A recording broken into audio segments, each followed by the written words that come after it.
pond cleaning 101, 2, 3, 4, whatever. If you've been watching the series, this I think is my my fourth victim. This is my biggest and my scariest pump. This is in what we refer to as the big pond, which isn't that big. It's just a preformed kidney-shaped pond, but it's got lots of plants and snails, and every now and then from year to year we sometimes put some fish in. But we're not big on koi and that, so it's not like we have fish all the time. So again, this is my biggest and scariest pump. It's a bit different than the others. We have what's called a foamer jet. This sits in the bottom of the pump the way it is, or the pond the way it is. It's not a real deep pond. The water would only be about this deep. This foamer causes a nice foamy nozzle coming out. And then I've got on this end here, this is where I have a hose that comes out, and it goes to a little spitter that sits on the side of the pond. It could be one of those, you know, frog or fish spitters. It's got the water spitting out into the pond, but that's where that goes. There is a valve on each side. One controls the water flow coming out the foamer. The other one controls the water flow coming out the spitter, so I can balance them. This is, again, it's a company called Laguna. It's a very popular manufacturer of pond pumps. Laguna and Aquascape are probably the big ones. This is the biggest pump I have.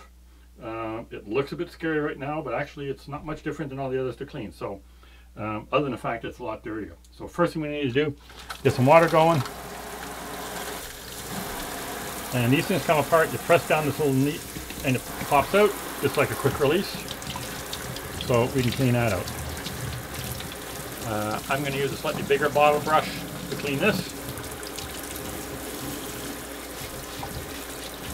Yeah, you don't want to be wearing your best Saturday Night Fever white suit for doing this.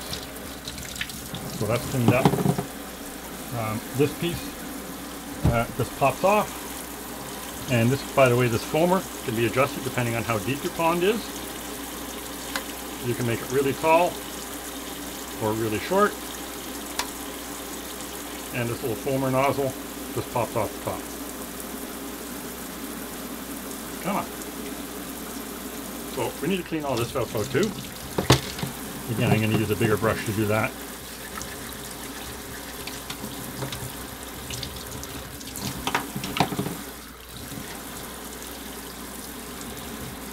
It's a lot easier to clean the pumps out at the end of the season when all the plant stuff and algae and everything is all still wet and moist and soft, rather than just take them out of the ponds, throw them in a bin until the spring and figure, I'll deal with it next year. So always clean your pumps and everything before you pack them up for the season. Again, we pop that down, this comes out, and we're going to give this a good clean up.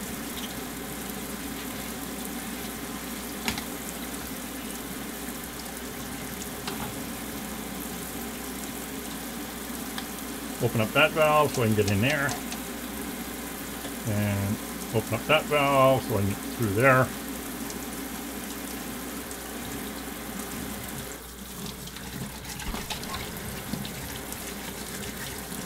Again, this isn't where the worst of the plant stuff is. I'm going to move this stuff up out of the way for a minute. Here's the worst part of it. That water's a bit cold.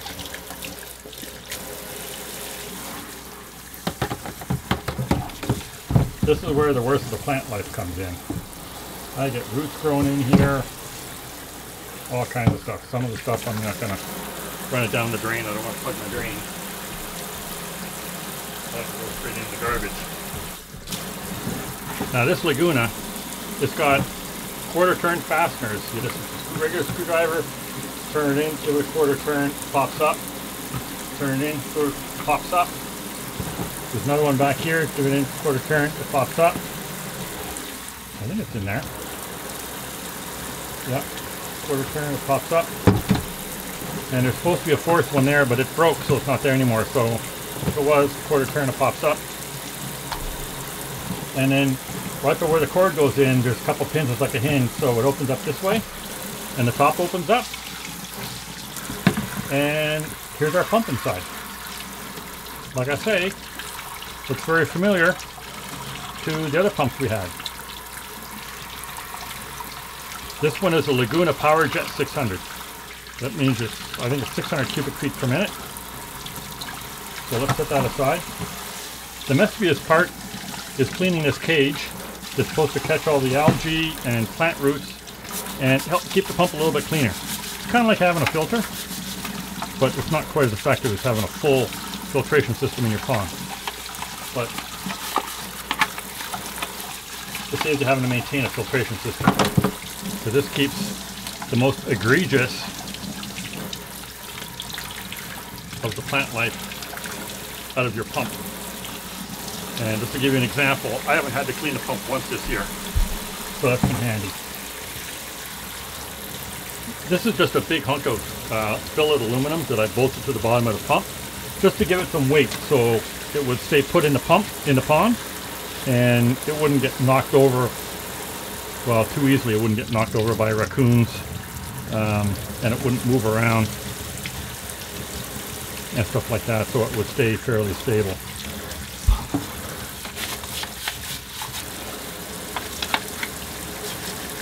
Again, we want to try and clean the worst of the plant life out of there.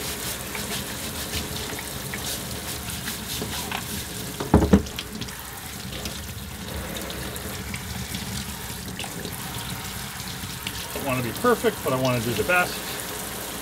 So that's that part done. So now we're down to the pump.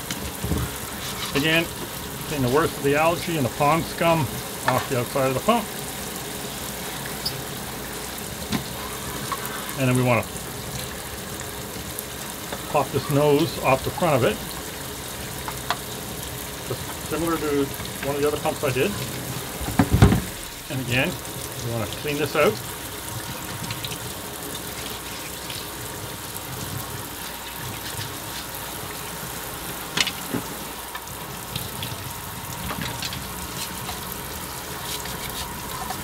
And again, we've got the same similar thing. We want to give this a bit of a turn and then pop this out. And you can see this one's a lot dirtier inside. So we want to clean that all out.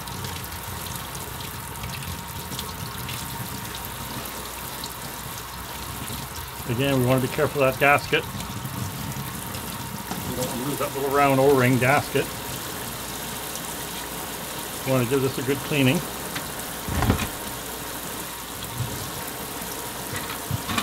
I use my bigger brush for this.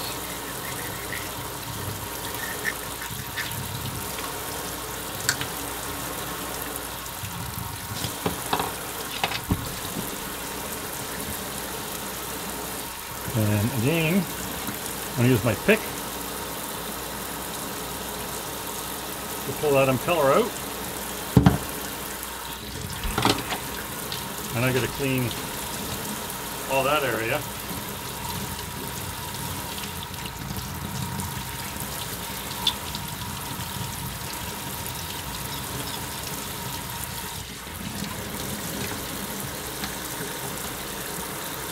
And want to get a brush down inside there.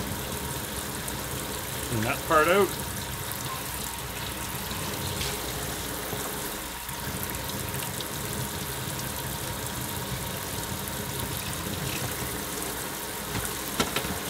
And I want to clean that port where the water comes out.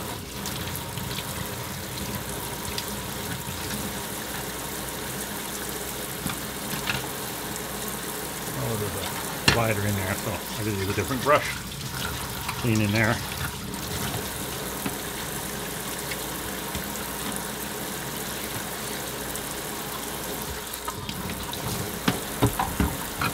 And again, we want to clean up the impeller.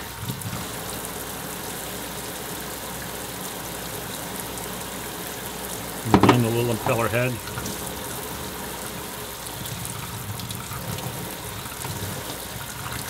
And the Laguna, it pops off.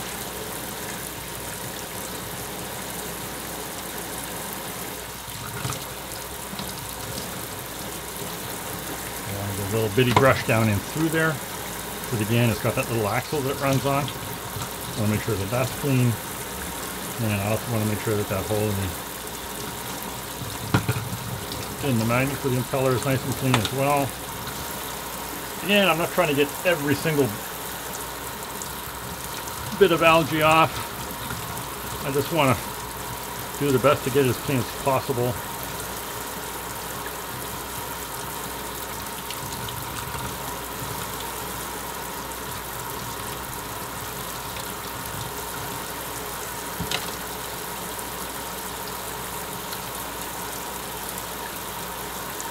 There's my impeller.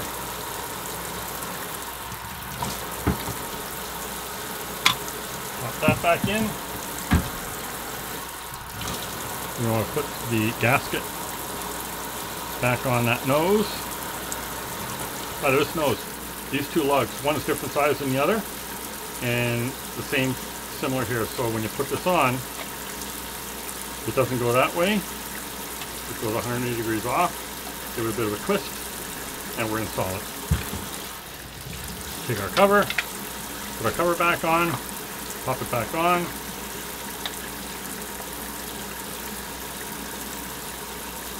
Actually, that one didn't go on properly.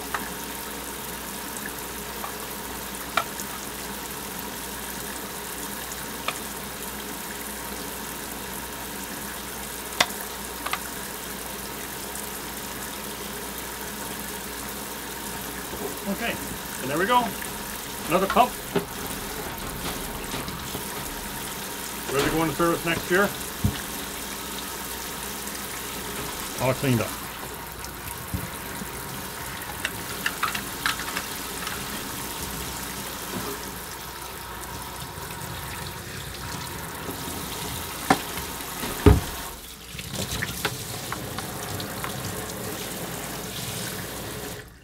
There you have it. The last of my filthy pumps to be cleaned. That's all there is. And that was, I think, 5 pumps done. Oh yeah, I guess I have to put it back in here. So this one, I always have troubles putting this back in. So this one, the nose of the pump comes out there. The cord goes there. And then this side of it, there's a couple of pins that go in here. And that's where the cord goes. So they go in here like this. And it pops together. And then we take our screwdriver and we push down our quarter turn, give it a twist. Push it down, give it a twist. Push it down, give it a twist. And then we have our pump put back together. That snaps back on. That snaps back on. That pops back on. That pops back on. And there we are. My pump with my foamer and my spitter connection all ready for next year. Packed away for the winter and I'm good to go. Thanks for watching. OnWaterGarden.com